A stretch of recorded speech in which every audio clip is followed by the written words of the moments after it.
നമസ്കാരം. കഴിഞ്ഞ 2 ദിവസമായി നമ്മുടെ പൊളിറ്റിക്കൽ ഡിവിഷൻ അല്ലെങ്കിൽ പൊളിറ്റിക്കൽ ടീം അനലൈസ് ചെയ്ത് കൊണ്ടുവരുന്നതാണ് വനിതകൾ തന്നെ ആയിരിക്കും തിരുവനന്തപുരം കോർപ്പറേഷന്റെ മേയറും ഡെപ്യൂട്ടി മേയർ എന്ന് പറയുമ്പോൾ ചെറിയൊരു ട്വിസ്റ്റ് ഉണ്ടാവാനുള്ള സാധ്യതയും നമ്മൾക്ക് തള്ളിക്കളഞ്ഞുകൂടാ. പുരുഷനെയാണ് പരിഗണിക്കുന്നതെങ്കിൽ, അങ്ങനെ പരിഗണിക്കുന്നുണ്ടോ എന്നറിയില്ല, കാരണം BJP ആയതുകൊണ്ടാണ് ഇതെല്ലാ സംശയങ്ങളും വരുന്നത്. BJP എപ്പോഴും ഒരു ഞെട്ടിക്കുന്ന പരിപാടികൾ നടത്തി പോകുന്ന ഒരു ടീമാണ്.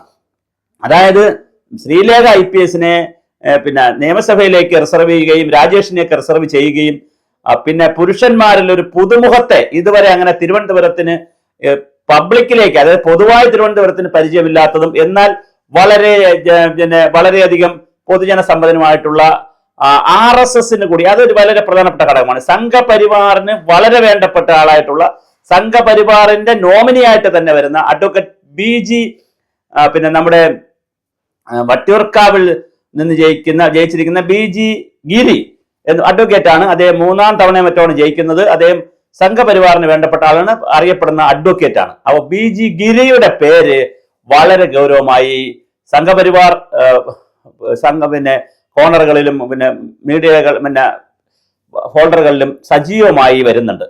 ഇത് ഔദ്യോഗികമായിട്ട് ആരും പറഞ്ഞിട്ടില്ല, പക്ഷെ ഇത് വളരെ സജീവമാണ്.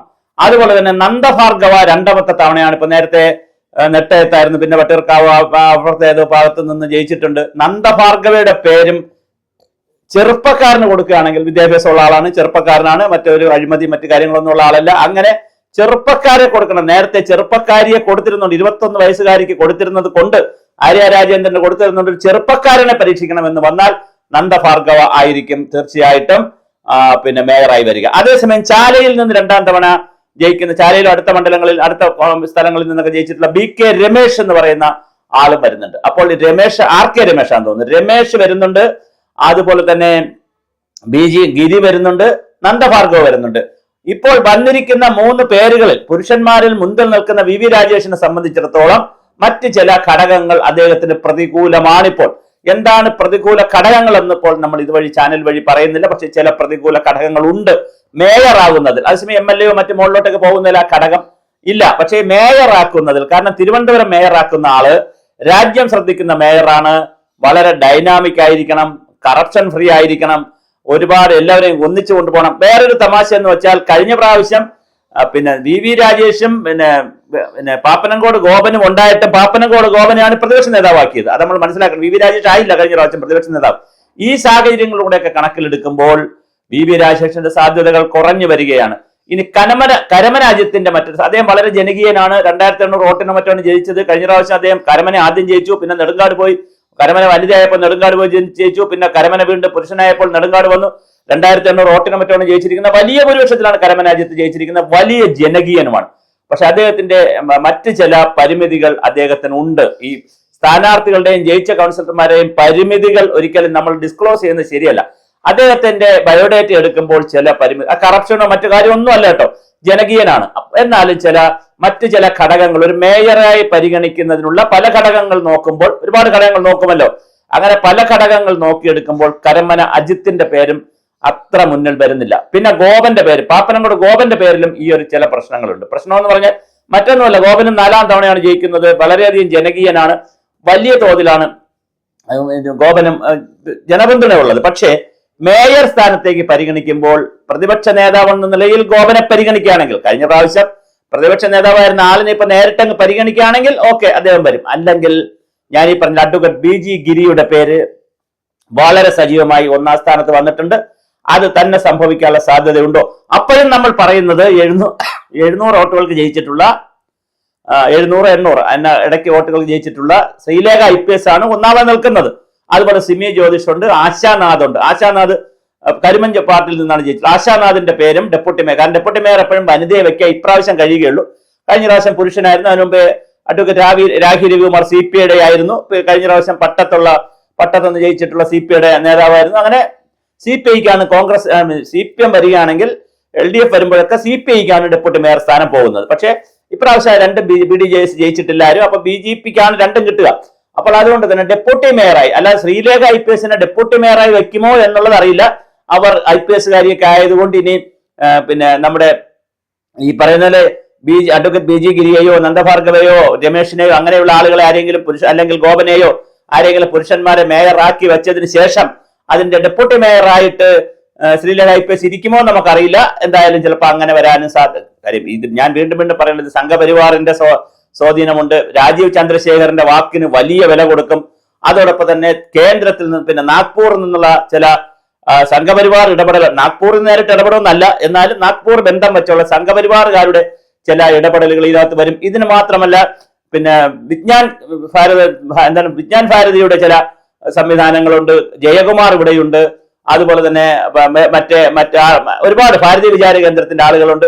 ഒരുപാട് പിന്നെ RSSനും BJPക്കും തന്നെ സമാന്തരമായിട്ടുള്ള ഇത്തരം കാര്യങ്ങൾ നോക്കുന്ന ബയോഡേറ്റയും മറ്റു കാര്യങ്ങളൊക്കെ പരിശോധിക്കുന്ന സംവിധാനമുണ്ട്. അപ്പൊ വളരെ വിപുലമായ സന്നാഹത്തിലൂടെയാണ് അല്ലെങ്കിൽ സംവിധാനങ്ങളിലൂടെയാണ് കാര്യങ്ങൾ പരിശോധിക്കപ്പെടുന്നത്. മറ്റു പാർട്ടികൾ പോലെ കൃത്യമായ ഒരു ഗ്രൂപ്പ് രാഷ്ട്രീയത്തിന്റെ അടിസ്ഥാനത്തിലൊന്നും ഇത് പോകണമെന്നില്ല. അപ്പോഴും വേറെ ചില പ്രശ്നങ്ങളുണ്ട്. സുരേന്ദ്രനും V മുരളീധരനും ഒക്കെ BV രാജേഷിന് വേണ്ടി ശക്തമായി വാദിച്ചേക്കാം. അങ്ങനെ ശക്തമായി BV രാജേഷിന് വേണ്ടി വാദിക്കുമ്പോൾ S സുരേഷിന്റെ ഭാഗത്തു നിന്നുള്ളവർ ഇപ്പുറത്ത് മറ്റൊരാളിന് വേണ്ടി വാദിച്ചേക്കാം. ഇങ്ങനെയുള്ള പല കണ്ടീഷനുണ്ട്. തിരുവനന്തപുരം ജില്ലയുടെ ജില്ലാ പ്രസിഡന്റ് ആയിരുന്നു BV രാജേഷ്. മാത്രമല്ല സംസ്ഥാന സെക്രട്ടറിയാണ്. അതേസമയം ശ്രീലേഖ IPS സംസ്ഥാന വൈസ് പ്രസിഡന്റ് ആണ്.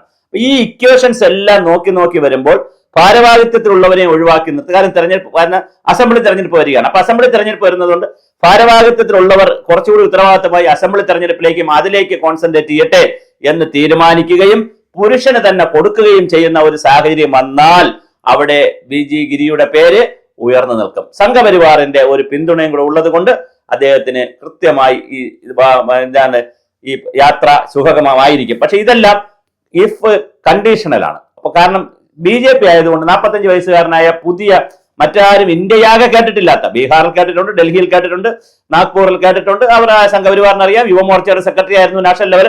അപ്പൊ എല്ലാവർക്കും അറിയാം. പക്ഷെ എങ്കിലും ഒരു വളരെ വ്യാപകമായ ഒരു പേരല്ലാതിരുന്ന ഒരാൾ പിന്നെ വലിയ നേതാക്കളൊക്കെ ഉണ്ടായിട്ടും അങ്ങനെ ഒരാൾ ദേശീയ തലത്തിലേക്ക് വളർന്നു വരുമ്പോൾ സ്വാഭാവികമായും അല്ലെങ്കിൽ ദേശീയ പ്രസിഡന്റ് ആക്കുമ്പോൾ BJP ഇത്തരത്തിലുള്ള ചില ഞെട്ടിക്കൽ പരിപാടികൾ നടത്തുന്ന ഒരു പാർട്ടി കൂടെയാണ്. അങ്ങനെയുള്ള ഞെട്ടിക്കലിൽ ഈ പറഞ്ഞ പോലെ ശ്രീലേഖ IPS കയറി വരുമോ, അതോ BG ഗിരി കയറി വരുമോ, നന്ദഭാർഗവ കയറി വരുമോ, ആരാണ് കയറി വരിക എന്നുള്ളത് 26-ാം തീയതി കഴിഞ്ഞ് നമുക്ക് അറിയാൻ കഴിയൂ. 26-ാം തീയതിയാണ് കൗൺസിലർമാരുടെ കേരളത്തിൽ പഞ്ചായത്ത് രാജ് സ്ഥാപനങ്ങൾ തെരഞ്ഞെടുത്തവരുടെ സത്യപ്രതിജ്ഞ നടക്കുന്നത്. അത് കഴിഞ്ഞിട്ട് വരുന്ന ദിവസങ്ങളിൽ നമുക്ക് കാര്യങ്ങൾ കൃത്യമായി അറിയാൻ കഴിയും. പിന്നെ 2 പേരാണ് ജയിച്ചിരിക്കുന്നത്. ഒരു രാധാകൃഷ്ണൻ, ഒരു സ്വതന്ത്രനുണ്ട് കണ്ണമ്മൂലയിൽ, പിന്നെ മറ്റൊരു കോൺഗ്രസിന്റെ ഒരു വിമതനായി നിശ്ചിച്ച ഒരാളുമുണ്ട്. അവർ 2 പേരിൽ ആരാണ്, അത് 2 പേരും സഹായിക്കുമോ, ആരാണ് സഹായിക്കുക എന്നുള്ളത് അറിയില്ല. വിഴിഞ്ഞത്തൊരു കാൻഡിഡേറ്റിനെ നിർത്തി ജയിപ്പിച്ചെടുക്കാനുള്ള സാധ്യതയും BJP തള്ളിക്കളയുന്നില്ല. വിഴിഞ്ഞം കുറച്ച് കട്ടിയുള്ള പ്രദേശമാണ്, കച്ചിയത്തോടുന്ന സ്ഥലമല്ല. എങ്കിലും വിഴിഞ്ഞത്തൊരാളിനെ നിർത്തി ജയിപ്പിച്ചെടുക്കാൻ പറ്റുമോ എന്നുള്ള ഒരു നല്ല സെലിബ്രിറ്റിയെ പോലുള്ള ആരെങ്കിലും നിർത്തി, ക്രിസ്ത്യൻ ആളുകൾക്ക് കൂടി ഇഷ്ടപ്പെടുന്ന ഒരാളിനെ നിർത്തി ജയിപ്പിച്ചെടുക്കാൻ പറ്റുമോ എന്ന് നോക്കിയാൽ തീർച്ചയായിട്ടും 51, 52, 53 സീറ്റോടുകൂടി സുഗമമായി BJPക്ക് ഭരിച്ചു പോകാം. അങ്ങനെ തലസ്ഥാനം ഭരിക്കുന്നതിലൂടെ താഴേക്കുള്ള കാസർഗോഡ് വരെയുള്ള പല സ്ഥലങ്ങളും പിടിക്കാം. വേണമെങ്കിൽ സംസ്ഥാന ഭരണവും പിന്നെ ഭാവിയിൽ പിടിക്കാം എന്നുള്ളതാണ് BJPയുടെയും രാജീവ് ചന്ദ്രശേഖരന്റെയും ഓപ്പറേഷൻ കേരള.